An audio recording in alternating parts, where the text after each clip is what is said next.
पसर हिरवा ड्रम पण असं पकडलं का शेंग तयार होते. मुलीला मुली चालती ना वाढत. हो. ताई आता याला निंदून किती दिवस झाले ही गवत पडून इथं? एक आठवडा. एक आठवडा. आता इथं कुजण्याची क्रिया चालू झाली हे बघा. बघा ना. हो याला म्हणतात जैवविविध. ही जी कुजण्याची क्रिया चालू झाली का याच्यामध्ये असंख्य प्रकारचे जीव जंतू सूक्ष्मजीव असतात आणि ती एकूणाची अन्न साखळी असते सूक्ष्मजीव. आता ही जेव्हा कुजल तेव्हा इथे सूक्ष्मजीव तयार होतील, गांडूळ तयार होतील. आता तुम्ही इथली माती बघा.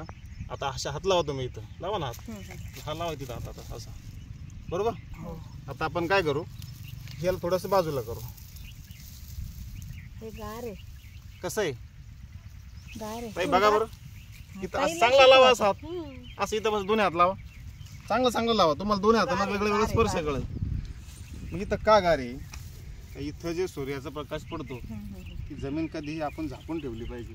काडी कचरा असो, तुमच्या तणांनी असो किंवा मग पिकांच्या जे अवशेष आपले पहिल्या पिकांचे त्यांना काय होतं. आता ही कुजण्याची क्रिया चालू झाली याच्यामुळे इथे पूर्ण कुजून दिला आहे आणि पूर्ण हा बायोमास जमिनीला मिळाल्यामुळं हे पूर्ण याचं शेणखतात रूपांतर होईल आणि पूर्ण पुढच्या पिकांना ती खाद्य म्हणून उपयोगात येईल. कचरा बाहेर नाही काढला. आणि त्याच्यापेक्षा जास्त फास्ट यानं कुजतं. जे तणनाशक फवारतो ना आपण त्यानं जास्त त्याने फास्ट. खाली गांडूळ पण तयार हा होतात. त्यानं जास्त फास्ट तयार किती होतं. फरक आहे बघा ना तेवढ्या जागेत थंडीचा. आहे. नाही मी तर आता माझ्या इकडची